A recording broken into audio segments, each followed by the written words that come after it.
క్రీస్తునందున్న ప్రియులకు ప్రేమతో వందనాలు తెలియజేయుచున్నాను.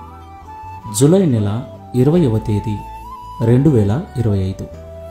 ఈరోజు దేవుడు మనకు చేస్తున్న వాగ్దానం ఏమిటనగా, సామెతల గ్రంథము 14వ అధ్యాయము 26, 27 వచనములు.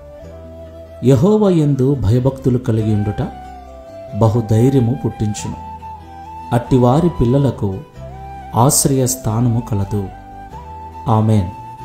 నా ప్రియమైన సహోదరి సహోదరులారా, మనమందరం కూడా దేవునికి భక్తి చేస్తూ ఉన్నాం.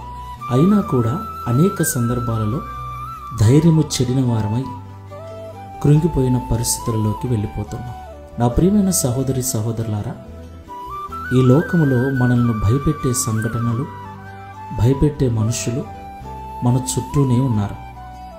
అపవాది మనల్ని నిత్యము భయానికి గురి చేసి పిరికివారుగా మార్చటానికి ప్రయత్నం చేస్తూనే ఉన్నాడు. అయితే దేవునికి భక్తి చేస్తున్న మనము ధైర్యంగా ఉండాలి. ధైర్యంగా ఉండాలి అంటే ఆ దేవుడంటే భయపడే మనస్సు కలిగి ఉండాలి.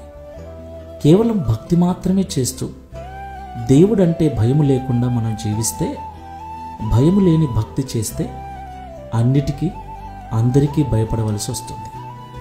కాబట్టి నా ప్రియమైన సహోదరి సహోదరులారా, భక్తి చేస్తున్న మనము భక్తితో పాటు భయము కలిగి జీవిద్దాం. దేవుని భయం కలిగిన వాడు తప్పు చేయడు.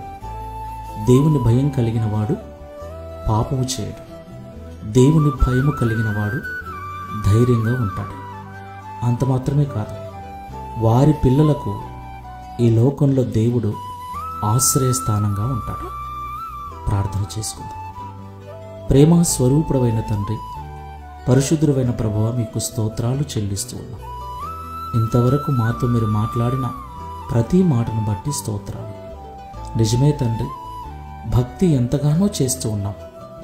అయినను ప్రతి చిన్న విషయానికి భయపడుతూ, ప్రతి ఒక్కరికి భయపడుతూ ధైర్యము చెడిన వారముగా, పిరికి వారముగా బ్రతుకుతూ ఉన్నాం. దీనికి కారణం నీ యందు భయము లేకపోవటమేనని మాతో మాట్లాడినందుకు స్తోత్రం. నీ భయము కలిగి మేము జీవిస్తే ఈ లోకంలో మరి దేనికిని, మరి ఎవరికిని భయపడకుండా మీరు ధైర్యాన్ని అనుగ్రహిస్తారని, మా పిల్లలకు కూడా ఆశ్రయస్థానంగా మీరు ఉంటారని మాతో మాట్లాడినందుకు స్తోత్రాలు. ఈ ప్రార్థనలో ఏకీభవిస్తున్న మేమందరం కూడా ఇక ముందుకు మీరంటే భయపడుతూ, నీతిగా, న్యాయముగా, యథార్థంగా జీవిస్తూ నీ ద్వారా ధైర్యము పొందుకొని ఈ లోకంలో సింహము వల్లే బ్రతుకుటకు సహాయం చేయమని, అలాగే మా పిల్లలకును నీ ఆశీర్వాదం అనుగ్రహించి నడిపించమని, తద్వారా ఈ దిన వాగ్దానం మా అందరి జీవితంలో నెరవేర్చి మీ నామమును మహిమపరచుకున్నామని యేసుక్రీస్తు వారి నామములో ప్రార్థిస్తున్నాము తండ్రి. Amen. Praise the Lord. God bless you.